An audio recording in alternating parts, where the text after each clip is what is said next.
तो बेटा स्टार्ट करता हूं carbon and it's compounds. Carbon सबसे अलग क्यों है, कार्बन की यूनिकनेस क्या है, पहले तो हम ये जानेंगे। ठीक है, कार्बन क्या रीजन है यूनिकनेस के बारे में। सबसे पहला रीजन बन जाता है टेट्रावेलेंसी और सेकंड बन जाता है कैटिनेशन। जानते हैं टेट्रावेलेंसी के बारे में। This is the one of the most important factor behind the uniqueness of the carbon. ठीक है, समझते हैं बेटा। हम जानने आए हैं यहाँ पे कार्बन जो है वो टेट्रावेलेंट कंपाउंड बनाता है, टेट्रावेलेंसी है इसकी। ठीक है, और ये आयनिक कंपाउंड नहीं बना पाता, ये शेयर करके अपना बॉन्ड बनाता है। इस शेयरिंग करके जो बॉन्ड बनता है उसको हम कहते हैं कोवेलेंट बॉन्ड। देखो लिखा हुआ मैंने, टेट्रावेलेंसी क्या है, एक इसकी जो कार्बन की वैलेंसी है वो कितनी है 4, और ये कंपाउंड बनाएगा किससे, बाय शेयरिंग द इलेक्ट्रॉन्स। सबसे इंपॉर्टेंट, और ये जो इलेक्ट्रॉन जब शेयर करते हैं तो बॉन्ड कौन सा बनता है, कोवेलेंट बॉन्ड बनता है। सबसे इंपॉर्टेंट बात याद रखना। आगे बढ़ते हैं बेटा। कार्बन जो है वो गेन करता है 4 electron forming C4 negative cation. Very important, इसको अच्छे से समझो। यहां से शुरुआत होती है कोवेलेंट बॉन्ड क्यों बनाता है। पता चलने वाला है कि ये आयनिक कंपाउंड क्यों नहीं बनाता है और कोवेलेंट कंपाउंड क्यों बनाता है। सबसे इंपॉर्टेंट ये चीज जाननी। देखो कार्बन जो है वो 4 इलेक्ट्रॉन गेन करता है forming C4 negative cation and would be difficult for the nucleus with 6 proton to hold the electron. समझते हैं इसका मतलब क्या है। देखो मैंने ना एक एटम बनाया, ठीक है, एक एटॉमिक स्ट्रक्चर, ठीक है, जिसमें मेरे पास एक न्यूक्लियस है जिसपे प्लस चार्ज है, प्रोटॉन जिसको कहते हैं। ये कार्बन का लेट से मैं बना देता हूं, चलो और थोड़ा बड़ा बना देते हैं, ऐसे करके समझो इसको। कार्बन के कितने हैं 4, ठीक है। सबसे पहले तो कार्बन का एटॉमिक नंबर क्या है, एटॉमिक नंबर कार्बन का क्या है 6। मतलब मैं लिख सकता हूं 2,4, इसकी इलेक्ट्रॉनिक कॉन्फ़िगरेशन आ जाएगी। मतलब ये हुआ कि पहले शेल में कितने हो गए, पहले शेल में कितने होंगे 2 इलेक्ट्रॉन, और दूसरे शेल में कितने हो गए 4 इलेक्ट्रॉन। चलो जी, वैलेंसी की बात करते हैं। अब ये कंप्लीट कर सकता है, या तो 4 गेन करे या तो 4 लूज करते, तभी ये स्टेबल होगा। अगर ये 4 गेन करता है, चलो मान लो 4 गेन कर लिए, ठीक है। 4 गेन करने का मतलब, अगर 4 गेन कर लिया ताकि ये स्टेबल हो सके। स्टेबल होने का मतलब क्या है, उसके आउटर शेल में 8 इलेक्ट्रॉन बना देना, है ना। तो हमने 4 पहले थे तो 4 गेन कर लो फिर से, तो 8 बन गए। 8 बनने का मतलब क्या हुआ, स्टेबल हो गए। तो स्टेबल हो गया तो मतलब आ गई ना इसकी कॉन्फ़िगरेशन, कितनी आ गई 2, 4 और 4 कितने होते हैं 8 होते हैं, तो ये बन गई 8। तो टोटल कितने हो गए 2 और 8, 10 इलेक्ट्रॉन हो गए। चलो जी 10 इलेक्ट्रॉन हो गए यहां पे, और एटॉमिक नंबर इसका कितना है 6 वैसे देखा जाए तो। एटॉमिक नंबर 6 का मतलब समझते हो, 6 प्रोटॉन। एटॉमिक नंबर 6 मतलब 6 प्रोटॉन। 6 प्रोटॉन 10 इलेक्ट्रॉन को होल्ड कर ही नहीं सकता। क्यों नहीं कर सकता जी, पहली बात तो स्टेबल ही नहीं है। हमें क्या सिखाया जाता है, हम ये सीखते हैं atom must be stable when the number of protons is equals to number of electrons। अगर नंबर ऑफ प्रोटॉन और नंबर ऑफ इलेक्ट्रॉन्स अगर बराबर हैं तो ये स्टेबल है। हमने ये सीखे।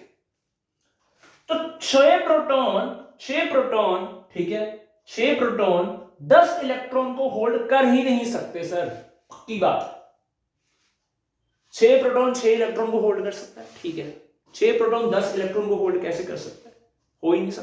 10 इलेक्ट्रॉन को होल्ड कर ही नहीं सकता, जिससे कह सकता हूं ये क्या हो जाएगा C4 नेगेटिव लिखा है, यही लिखा है। Carbon could gain 4 electron 4 electron forming C4 negative cation, और इसलिए डिफिकल्ट हो जाता है किसके लिए, न्यूक्लियस को, with 6 proton to hold 10 electron, है ना। तो यही कारण है C4 नेगेटिव कैटायन नहीं बनेगा, यही कारण है। This is one of the most important term that I have discussed you. ठीक है जी, ओके। क्या रीजन है, सारा कुछ बता रहा हूं। यही कारण है C4 नेगेटिव नहीं आया। अच्छा, क्या सर C4 प्लस आता है, इसको भी समझना जरूरी है। नहीं आता, क्यों नहीं आता, लेट्स सी, देखो। चलो बेटा आगे बढ़ते हैं। इसके बाद हम जानते हैं कि C4 नेगेटिव क्यों एग्जिस्ट नहीं करता। C4 प्लस का तो मैंने बता दिया आपको बड़े अच्छे से, उसको आप रिपीट करके भी देखो, आपको और अच्छे से समझ लगेगी। C4 नेगेटिव देखते हैं क्यों नहीं बनता। 4 इलेक्ट्रॉन इसको लूज करने पड़ जाए। हाँ बिल्कुल, C4 प्लस क्या होता है, C4 प्लस तभी बनेगा अगर ये 4 इलेक्ट्रॉन लूज करेगा। पहले शेल में 2 इलेक्ट्रॉन, दूसरे शेल में कितने, दूसरे शेल में कितने, 8 इलेक्ट्रॉन, है ना, 8 इलेक्ट्रॉन। पहले शेल में 2, दूसरे शेल में 8, 8 नहीं पहले तो 4 थे। चलो देखो 2 और 4 6 तभी बनेगा। मैं या तो 4 लूज कर दे, अगर 4 लूज करे तो भी स्टेबल है ऑक्टेट। ये देखो 4 लूज कर दे, अगर ये 4 लूज कर देता है क्या बन जाएगा, क्या बन जाएगा भाई बताओ, क्या बन जाएगा, कैटायन बन जाएगा। कार्बन यहां पे 4 प्लस आ जाएगा क्योंकि इसने 4 लूज किए हैं स्टेबल होने के लिए। ठीक है, और अंदर कितने प्रोटॉन है सर, 6 प्रोटॉन है अंदर। मतलब ये हुआ अंदर 6 प्रोटॉन की शक्ति है और ये 2 इलेक्ट्रॉन। तो सोचो कितनी पावर होगी उस न्यूक्लियस के पास, उस न्यूक्लियस के पास जो कि 6 प्रोटॉन लेकर बैठा है और 2 इलेक्ट्रॉन को होल्ड कर रहा है। अच्छा इसका मतलब क्या हुआ, इसका मतलब ये हुआ कि अगर सपोज कर लो कि 6 प्रोटॉन के साथ न्यूक्लियस अगर है तो 2 इलेक्ट्रॉन उसने अपनी तरफ होल्ड किए हुए हैं ना, इसको होल्ड करके बैठा है कौन, न्यूक्लियस। इसके बीच में फोर्स ऑफ अट्रैक्शन लगती है ना, इलेक्ट्रोस्टैटिक फोर्स, इसको होल्ड करके रखा है क्योंकि ये प्लस चार्ज है, ये नेगेटिव चार्ज है, इलेक्ट्रोस्टैटिक फोर्स लग रही है इसको, इसलिए इसको होल्ड किया हुआ है। तो सोचो कितनी लार्ज अमाउंट में हमें एनर्जी चाहिए होगी इसको रिमूव कराने में, है ना। ऐसे तो रिमूव होगा नहीं, बहुत स्ट्रॉन्ग फोर्स ऑफ अट्रैक्शन लगती है इसमें। 6 प्रोटॉन की शक्ति बहुत ज्यादा होती है और वो तो बड़े आराम से 2 इलेक्ट्रॉन को होल्ड कर सकता है, जकड़ सकता है उसको अच्छे से, जिसके कारण क्या होगा, 6 प्रोटॉन 2 इलेक्ट्रॉन को बहुत अच्छे से होल्ड करके बैठा होता है। So it means it require a lot of energy to remove the electron from the valence shell. 2 electron को अगर रिमूव करवाना है तो सोचो कितनी एनर्जी लगानी पड़ेगी, क्योंकि 6 प्रोटॉन इसको होल्ड करके रखा हुआ है। 6 प्रोटॉन वाले न्यूक्लियस ने 2 इलेक्ट्रॉन को होल्ड करके रखा हुआ है। So a lot of energy is required. So यही कारण है कि C4 प्लस भी एग्जिस्ट नहीं करता। तो फिर क्या करें जी, ना तो C4 नेगेटिव है ना तो C4 प्लस है, कोई चार्ज बन नहीं रहा, ना तो C4 प्लस बन रहा है ना तो C4 नेगेटिव बन रहा है, क्या करें। आयनिक बॉन्ड तो बन नहीं सकता क्योंकि आयन्स ही नहीं बने, क्योंकि C4 प्लस भी नहीं बन रहा ना तो C4 नेगेटिव बन रहा है। क्या करना चाहिए, एक नया बॉन्ड आता है, इस कारण नाम है कोवेलेंट बॉन्ड, नाम है कोवेलेंट बॉन्ड। इसके क्या करते हैं, शेयरिंग करवाते हैं। क्या करवाते हैं, शेयरिंग। समझते हैं इसको क्या करता है, शेयरिंग।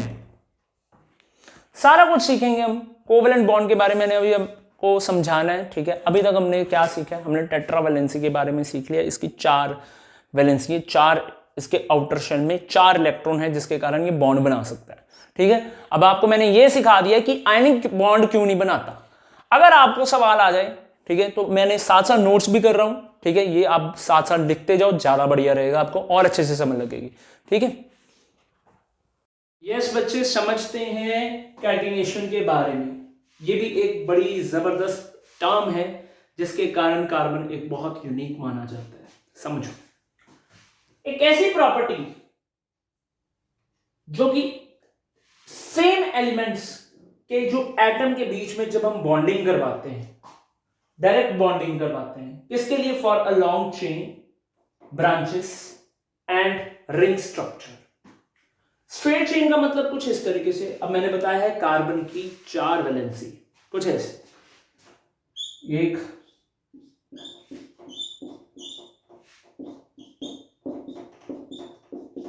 ठीक है, ये कार्बन आप चेक कर सकते हो, बॉन्ड बना सकते हो।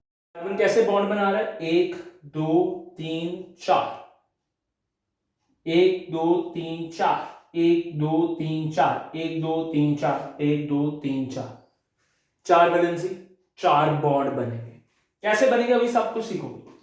ब्रांच चेन, ब्रांच चेन के लिए अपने क्या करना है, ऐसे ब्रांचिंग होगी इसकी। जैसे ये आपके सामने मैंने क्या कर दिया, एक स्ट्रेट चेन बना दी, मैं इसको ही ब्रांच में भी कन्वर्ट कर सकता हूं। वो कैसे, सीखो, ये देखो, ये देखो, अगर इस तरीके से हम करें तो ये ब्रांच बन सकती है ना, इस तरीके से ब्रांच बन जाएगी, ठीक है। तो ये ब्रांच चेन हो गया। आगे बढ़ते हैं, इस तरीके से हम और भी सीख सकते हैं रिंग स्ट्रक्चर। बहुत ज्यादा हम अलग अलग कंपाउंड्स तैयार कर सकते हैं जिसमें बहुत ज्यादा कार्बन होंगे। रिंग स्ट्रक्चर भी हम तैयार कर सकते हैं ऐसे।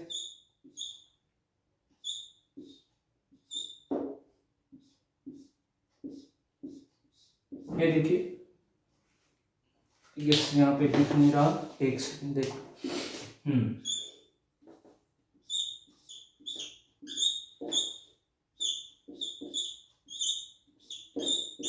देखो कार्बन दिख रहा है, बट ये तो 2 बॉन्ड है, 4 बॉन्ड मैंने बताया ना, कार्बन के हर एक कार्बन के 4 बॉन्ड एग्जिस्ट करते हैं। 4 बॉन्ड बनाने, 1 2 3 4, 1 2 3 4, 1 2 3 4। ये किसी के साथ अटैच होगा आगे जाकर, ये लो, ये भी, ये भी, है ना। तो हर एक कार्बन 4 बॉन्ड बना रहा है, बट एक क्लोज्ड रिंग स्ट्रक्चर में है, तो ये रिंग स्ट्रक्चर भी तैयार कर सकता है। बहुत ज्यादा एक ऐसी प्रॉपर्टी है जिसमें एक रिंग स्ट्रक्चर भी तैयार किया जा सकता है, आपके सामने मैंने बताया। ब्रांचिंग भी कर सकते हैं, प्लस हम इसके साथ एक चेन भी तैयार कर सकते हैं एक प्रॉपर वे में, ठीक है। तो ये बहुत इंपॉर्टेंट चीज है, ठीक है, कैटिनेशन, इसलिए यूनिक कहलाती है। तो 2 मैंने प्रॉपर्टी आपसे डिस्कस की है अभी तक, एक तो है कैटिनेशन, एक है टेट्रावेलेंसी, ठीक है। बहुत ज्यादा इंपॉर्टेंट है। अगर आपको पूछा जाए कि क्वेश्चन आ जाए कि क्या यूनिकनेस का क्या कारण है, तो आप इन दोनों टर्म्स को डिस्कस कर सकते हो प्रॉपरली वे में, ठीक है। सारा कुछ डिस्कस किया मैंने। आगे बढ़ते हैं नेक्स्ट टॉपिक के साथ। सो बच्चों स्टार्ट करते हैं कोवेलेंट बॉन्ड। कोवेलेंट बॉन्ड क्या है? कोवेलेंट बॉन्ड क्या है? कोवेलेंट बॉन्ड की किस तरीके से बना सकते हैं, सारा कुछ हम सीखेंगे। कैसे शेयरिंग करवाते हैं, फॉर एग्जाम्पल आप समझो इसको अच्छे से। मेरे पास एक हाइड्रोजन है, ठीक है, हाइड्रोजन का एक एटम है, मान लो, चलो जी मान लिया, एक ये एटम, एक ये हाइड्रोजन का एटम है, मान लेते हैं, ठीक है। अब हाइड्रोजन में कितने होते हैं वैलेंस इलेक्ट्रॉन, बताओ। हाँ खुद एक ही होता है ना, उसके वैलेंस इलेक्ट्रॉन कितने हैं, एक ही। चलो जी, एक ये, ठीक है। क्या करेंगे, ये आपस में ही शेयरिंग कर लेंगे। ये शेयर करेगा, हाइड्रोजन का एक वैलेंस इलेक्ट्रॉन शेयर करेगा, और इसी तरीके से यहां पे भी हाइड्रोजन का एक इलेक्ट्रॉन जो वैलेंस पड़ा हुआ है वो शेयर करेगा, ठीक है। तो ये शेयरिंग करने के बाद एक क्या देखने को मिलता है, एक बॉन्ड देखने को मिलता है, बॉन्ड देखने को मिलेगा, ठीक है। तो यहाँ पे एक हाइड्रोजन और हाइड्रोजन, यही कारण है बॉन्ड बनता है। That is the main reason. हम इसकी ओवरलैपिंग करवा सकते हैं। इसकी सेकंड स्टेज में आप ऐसे भी लिख सकते हो, लाइक दिस, ठीक है। चलो इसका ये डॉट मान लो, और इसका चलो क्रॉस मान लो, ठीक है। और ये डॉट और ये क्रॉस किताबों में एनसीईआरटी में इस तरीके से सिखाया जाता है, हम उस तरीके से कर लेते हैं, कोई बात नहीं, ठीक है। तो ये लो, इस तरीके से जो बॉन्ड बनेगा that is called hydrogen hydrogen single bond, और यही कारण है H2 बनता है, यही कारण है हाइड्रोजन गैस एग्जिस्ट होती है, ये कोवेलेंट बॉन्ड बनता है। चलो आगे बढ़ते हैं। चलो जी, ये तो हमने पढ़ लिया सिंगल बॉन्ड कैसे बनता है। ये सिंगल बॉन्ड है ना, एक ही बॉन्ड बना है, ठीक है। मैं आपको सिखाता हूं डबल बॉन्ड कैसे बनता है, वो भी समझ लो।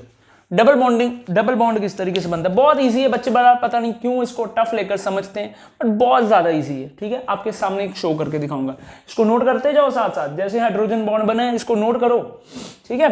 पहले एक देखो, एक हाइड्रोजन, इसका शेयर्ड पेयर, एक इलेक्ट्रॉन इसका ये है, एक इलेक्ट्रॉन ये इसका, ये क्रॉस मान लिया, इसका एक डॉट मान लिया, ठीक है। क्या हो रहा है, शेयर्ड पेयर बन गए, शेयरिंग करेंगे। ये शेयर, हाइड्रोजन भी शेयर करेगा यही वाला इलेक्ट्रॉन, और हाइड्रोजन भी यही वाला इलेक्ट्रॉन शेयर करेगा। जब शेयरिंग करके हमें ओवरलैपिंग हो जाती है, जब शेयरिंग हो जाती है, तब जाकर एक बॉन्ड बनता है। That is the main reason कि हाइड्रोजन जो है वो सिंगल बॉन्ड में एग्जिस्ट करता है। आगे समझते हैं, आगे क्या कर सकते हैं हम। नेक्स्ट इसके बाद आ जाता है बेटा हाइड्रोजन, के बाद अगला आ जाता है अपना oxygen. Oxygen double bond exist करता है, सुनने में आया, क्यों, इसमें क्या खासियत है, समझते हैं। ये लो जी, आपके लिए हाइड्रोजन एक मैंने सिंगल बॉन्ड तैयार कर दिया। डबल बॉन्ड करते हैं जी, डबल बॉन्ड। डबल बॉन्ड कैसे बनता है, लेट्स सी, देखते हैं। देखो ऑक्सीजन, ऑक्सीजन का एटॉमिक नंबर क्या है, ऑक्सीजन का एटॉमिक नंबर है 8, ठीक है। कोवलेंट बॉन्ड बनाने का कारण क्या है, देखो 2 4 6 हो गया, नहीं 2 के बाद 6 आएगा, 6 इलेक्ट्रॉन है इसके पास, क्या करे, 2 इलेक्ट्रॉन है ना, ऑक्टेट कंप्लीट करना है ना, शेयरिंग करके भी किया जा सकता है, ठीक है, वो भी समझाता हूं। कोवलेंट बॉन्ड इसका भी बना सकते हैं, समझ लो। ये मेरे पास 2 है, ये मेरे पास क्या आ गया, 6 आ गया, 2 6 बन गया 8, एटॉमिक नंबर 8 कंप्लीट, ठीक है। क्या चाहिए इसको, 2 वैलेंसी है ना, 2 वैलेंसी इसकी, ठीक है। ऑक्सीजन इस तरीके से आप देखोगे, मैं आपको शो करके समझाता हूँ कैसे इसको करना है, ठीक है। इसको 2 इलेक्ट्रॉन अगर मिल जाए, अगर इसको 2 इलेक्ट्रॉन अगर मिल जाए, किसको, ऑक्सीजन को, हाँ, अगर इसको 2 अगर इलेक्ट्रॉन अगर मिल जाए तो ये तो क्या बात हो जाए, कैसे कैसे क्या बात क्या हो जाए, 2 इलेक्ट्रॉन चाहिए इसको बॉन्ड बनाने के लिए, ये शेयरिंग करेगा 2 इलेक्ट्रॉन की। देखो ऑक्सीजन ये रहा, चलो ये मैं ऑक्सीजन का अलग से, आज मैं आपको एटॉमिक स्ट्रक्चर के हिसाब से पढ़ाता हूँ। ये देखो, देखो पहले शेल में 2 इलेक्ट्रॉन डाल दो जी, 1 2, ठीक है, ऐसे करके इस तरीके से, और बीच में मैं मान लेता हूँ मेरे पास न्यूक्लियस है, 2 इलेक्ट्रॉन, दूसरे में 6, 1 2 3 4 5 6 इलेक्ट्रॉन आ गए, सही है, 6 इलेक्ट्रॉन बना दिए मैंने, आगे समझो, 6 इलेक्ट्रॉन होंगे, क्या करना चाहिए अब, what should we do now, एक और ऑक्सीजन समझते हैं, एक और ऑक्सीजन लो, सेम ही होएगा, एक और ऑक्सीजन, ये देखो एक और ऑक्सीजन, ओवरलैप कराना होता है हमने, ओवरलैप कराओ, इसका क्रॉस बना देते हैं इस तरीके से। ऑक्सीजन समझा रहा हूं, 2 बॉन्ड कैसे बनाता है, डबल बॉन्ड कैसे बनता है वो समझो, ठीक है। पहले में 2, दूसरे में 6, पहले में 2, दूसरे में 6, इसका भी सेम ही है, हम ऑक्सीजन को मिला रहे हैं, ठीक है, डबल बॉन्ड बनाना है, देख लो, इसका 2 हो गए, 1 2 3 4, ये 5 रहा, ये 6 रहा, ये चेक करो, ये क्या हो रहा है, चेक करो, ओवरलैपिंग हो रही है, शेयरिंग हो रही है, शेयरिंग हो रही है, शेयरिंग हो रही है, 2, ठीक है। ये देखो, एक ये क्या बन गया, डबल बॉन्ड बन गया, बिल्कुल। तो यही कारण है O2 मॉलिक्यूल की फॉर्मेशन का, कोवलेंट बॉन्ड बन रहा है, शेयरिंग हो रही है, किसकी, 2 इलेक्ट्रॉन की शेयरिंग हो रही है, एक ये वाला इलेक्ट्रॉन, ये शेयरिंग हो रही है, ये शेयरिंग हो रही है, 2 शेयर्ड पेयर बन गए, 2 शेयर्ड पेयर बन गए, किसके, इलेक्ट्रॉन के, तो मतलब 2 बॉन्ड बनेंगे, डबल बॉन्ड बनेंगे ऑक्सीजन के बीच में, ठीक है। मैं आपको और अच्छे से समझाता हूं, और अच्छे से समझाता हूं, ये मेरे पास कितने, 2 इलेक्ट्रॉन चाहिए ना इसको, 2 इलेक्ट्रॉन इसकी वैलेंसी है, और ये 2 इलेक्ट्रॉन वैलेंसी नहीं रहेगी, अब कोवैलेंसी बन जाएगी। को क्यों मैंने बोला, क्योंकि को इसलिए बोला क्योंकि यहां पे 2 आ गए हैं, शेयरिंग हो गई है तो कोवैलेंसी आएगी, इसकी कोवैलेंसी 2 है इस बार।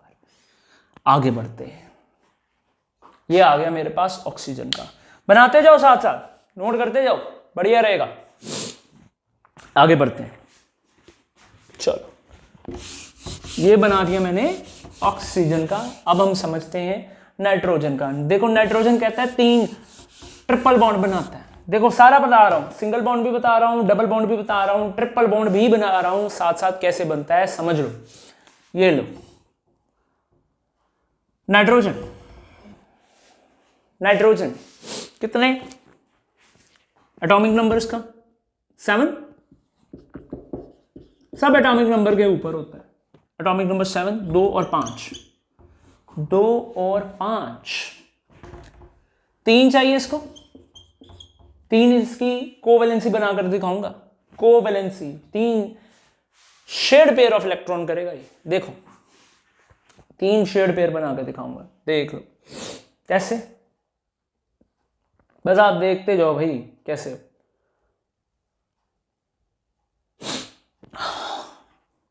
चलो देखो, ये नाइट्रोजन का समझ लो, नाइट्रोजन का एटॉमिक नंबर 7, 2,5, उसकी कॉन्फ़िगरेशन आ जाएगी इलेक्ट्रॉनिक कॉन्फ़िगरेशन, मतलब पहले शेल में 2 और दूसरे शेल में 5, दूसरे शेल में 5, कैसे देखो, क्रॉस लगाऊंगा, क्रॉस देखो, 3 चाहिए, 1 2, ठीक है, ये देखो 1, नहीं इसका डॉट आएगा ना, गड़बड़ है, sorry, dot dot 3 dot 2 3 cross, कितने 3 यहाँ पे, 1 2 3 4 5, चेक कर लो कितने बॉन्ड बन सकते हैं, 1 2 3, क्योंकि हमें 3 की रिक्वायरमेंट है स्टेबल होने के लिए, तो 3 के साथ हमने क्या करवानी है, शेयरिंग करवानी है, ये चीज है, यही कंसेप्ट है, 3 के साथ शेयरिंग करानी, क्यों, क्योंकि 3 इसकी कोवैलेंसी है, 3 इलेक्ट्रॉन मिल जाए स्टेबल हो जाएगा, तो 3 इलेक्ट्रॉन इसको मिल जाए तो स्टेबल हो जाएगा, ये कंसेप्ट है, ठीक है। 1 2 3 4, ये देखो 3 4 5, ये तो ऑलरेडी थे, 6 7 8, इसके साथ क्या हो गई, स्टेबल हो गया है, ऐसे करके। सिमिलरली ऐसा होगा 1 2 3 4 4, ये देखो 1 2 3 4 5 5, ये 3, ये 6 7 8, इसके साथ ये इलेक्ट्रॉन इसके साथ क्या करा लेगा, शेयरिंग करा देगा, तो 3 शेड पेयर ऑफ इलेक्ट्रॉन, यही कारण है ट्रिपल बॉन्ड बनेगा नाइट्रोजन का, 1 2 3 नाइट्रोजन नाइट्रोजन इस तरीके से, तो N2 मॉलिक्यूल ये कारण है एग्जिस्ट करता है, नोट कर लो आप। सो मैंने अभी तक आपको समझा दिया है सिंगल बॉन्ड कैसा बनेगा, डबल बॉन्ड कैसा बनेगा, ट्रिपल बॉन्ड कैसा बनेगा, इसकी हम प्रैक्टिस भी करते हैं धीरे धीरे करके, नोट करते जाओ। हमारा टॉपिक बन जाता है एलोट्रॉप्स ऑफ कार्बन। वैसे तो देखा जाए कार्बन के बहुत ज्यादा एलोट्रॉप्स हैं, कोक हो गया, चारकोल हो गया, डायमंड हो गया, ग्राफाइट हो गया, है ना, ऐसे बहुत ज्यादा है, ठीक है। बट जो हमने मेन फोकस करना है हमारी 10th क्लास में जो सिलेबस में है वो काफी इंपॉर्टेंट है, वैसे तो ग्राफाइट एंड डायमंड हमने पढ़ने हैं, ठीक है। सबसे पहले तो आपके दिमाग में ये आनी चाहिए, सर एलोट्रॉप्स होता क्या है, ठीक है। एलोट्रॉप्स जो होता है वो सेम एलिमेंट से बना हो, चाहे उसकी केमिकल प्रॉपर्टीज सेम हो, बट डिफरेंट करे उसकी फिजिकल नेचर। फिजिकल नेचर से मतलब ये है कि वो हार्ड है, सॉफ्ट है, क्या है, आप इसमें भी आप समझ सकते हो, ठीक है, इसके फिजिकल नेचर में आ सकता है, ठीक है। तो हमने ये सारा कुछ डिस्कस करना है एलोट्रॉप्स ऑफ कार्बन में, लिखवाया भी है मैंने, लिखो different forms of an element, बात कौन से एलिमेंट की चल रही, कार्बन, ठीक है, जिसकी केमिकल प्रॉपर्टीज तो सेम हो बट डिफर किसमें करे, फिजिकल प्रॉपर्टीज में, उसको क्या कहा जाता है, एलोट्रॉप्स कहा जाता है, ठीक है। कौन कौन से एलोट्रॉप्स है हमारे पास, एक ग्राफाइट है और एक डायमंड है, क्या आपको ये चीज समझ लगी, ठीक है। ग्राफाइट और डायमंड, ऐसा क्यों, क्योंकि ग्राफाइट और डायमंड दोनों ही कार्बन से बने हैं, बट ग्राफाइट तो बहुत ज्यादा सॉफ्ट है और डायमंड बहुत ज्यादा हार्ड है, आप देखते ही हो बहुत ज्यादा हार्ड होता है, दिन में भी चमकता है, ऐसा क्यों, क्या कारण है इसका, ये हम समझेंगे, ठीक है। एलोट्रॉप्स ऑफ कार्बन में कौन से एलोट्रॉप्स हैं, ग्राफाइट और डायमंड के, दोनों ही कार्बन से बने हैं, दोनों ही कार्बन से बने हैं, बट क्या कारण है इसका, डायमंड जो है वो हार्ड बन जाता है, ग्राफाइट जो है वो सॉफ्ट बन जाता है, इनकी बेटा ज्योमेट्री ही ऐसी है जिनके कारण इनकी प्रॉपर्टीज इनकी ऐसी देखने को मिलती है। कारण क्या है समझते हैं, इसकी ज्योमेट्री को समझते हैं। चलो देखो, तो प्यारे बच्चों अब हम स्टार्ट करने जा रहे हैं डायमंड के बारे में। डायमंड एक बहुत ही जबरदस्त कार्बन की एलोट्रोपिक फॉर्म है, ठीक है। It exist as a 3 dimension network with a strong carbon carbon covalent bonds.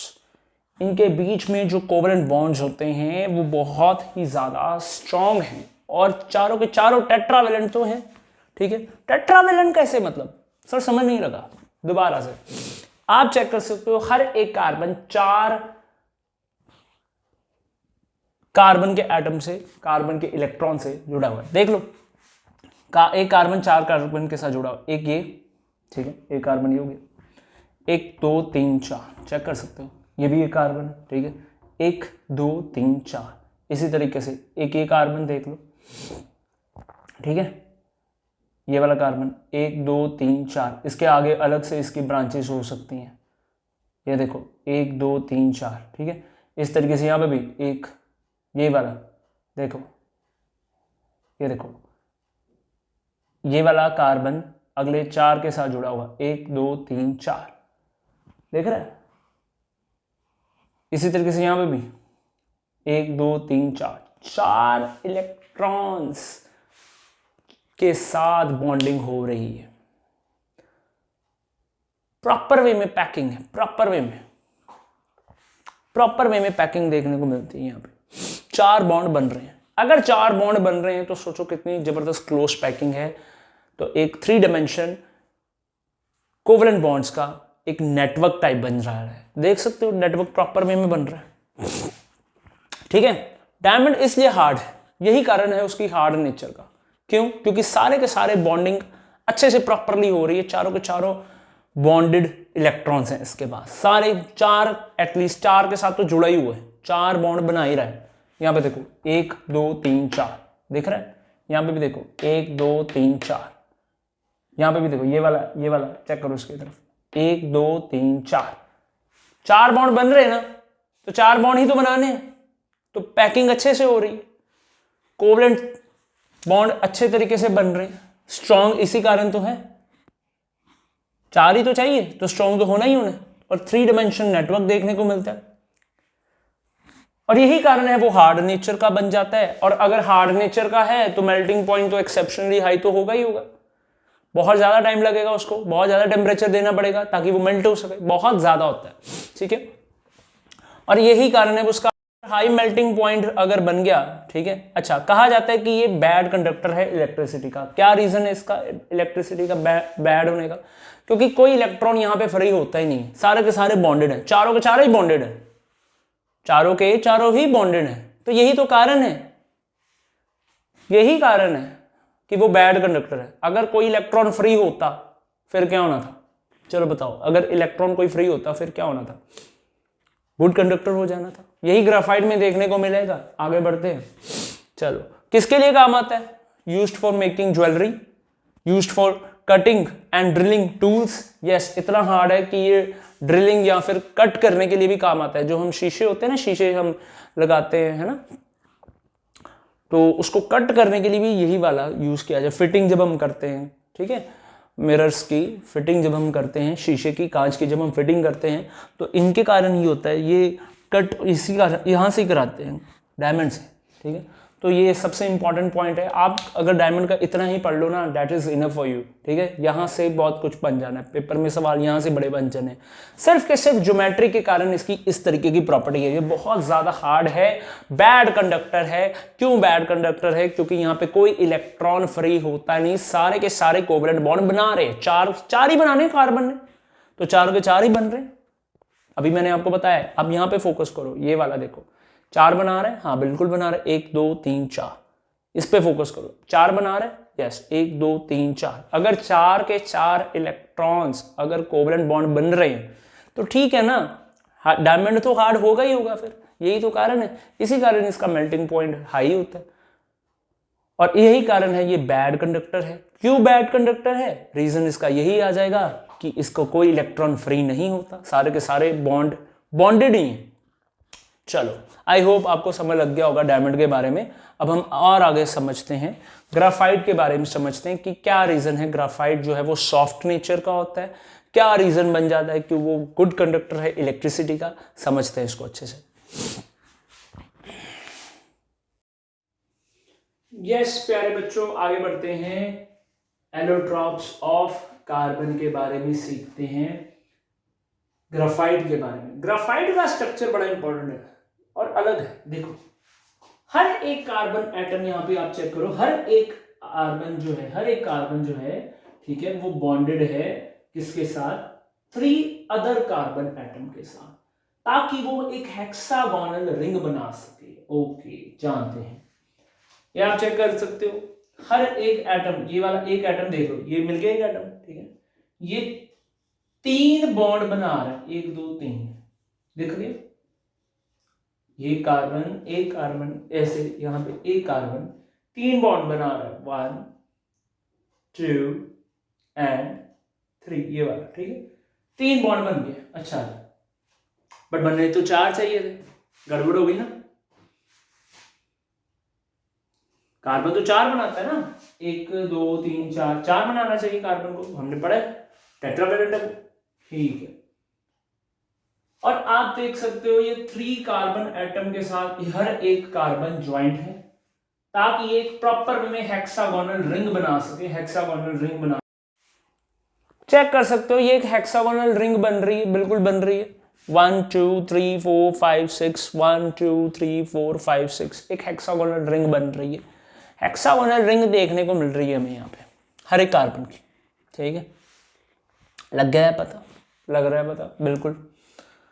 अब यहाँ पे हर एक चेक करो, 3 बॉन्ड बन रहे हैं ना, 3 बॉन्ड बनने तो 4 थे, एक रह गया, वो कहाँ पे जाएगा? वो फ्री इलेक्ट्रॉन बन जाएगा। वो फ्री हो गया ना इलेक्ट्रॉन, उसमें फ्री बन गया।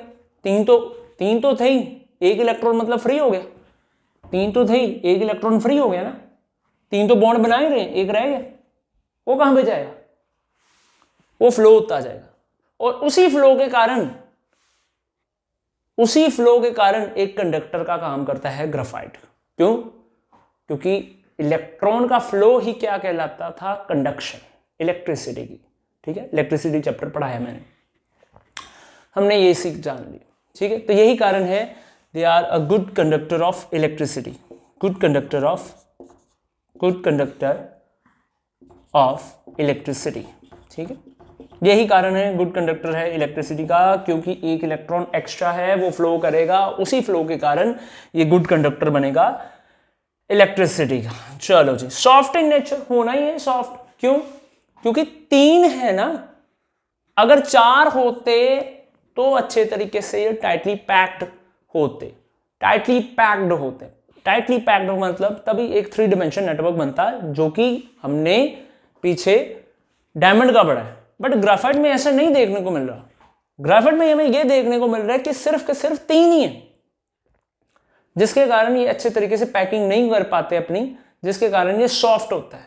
यही कारण है। और क्यों? वैसे भी इसमें वीक फोर्स लगती है, वीक फोर्स ऑफ अट्रैक्शन लगती है, जिसके कारण ये बड़ी जल्दी टूट जाते हैं। और यही कारण है ये सॉफ्ट इन नेचर होते हैं, they are very soft in nature, ठीक है। किसके काम आता है? लुब्रिकेंट, ड्राई लुब्रिकेंट्स के काम आता है। ये मैंने लिखा नहीं है, बट फिर भी आपको बोल रहा हूँ, आप लिख सकते हो। It is used as a dry lubricant and used in the lead in pencil. lead के साथ ये मिलकर पेंसिल में सिक्का जो होता है उसके बनाने में काम आता है, ठीक है। तो ये इसके काफ़ी यूजेस हैं, आप पढ़ लेना, ठीक है। तो ये सारा का सारा इंपॉर्टेंट था अभी तक जितना मैंने पढ़ा है, एलोट्रॉप्स ऑफ कार्बन तक पढ़ा है, ठीक है। आप उसको अच्छे से रिवाइज करते रहो।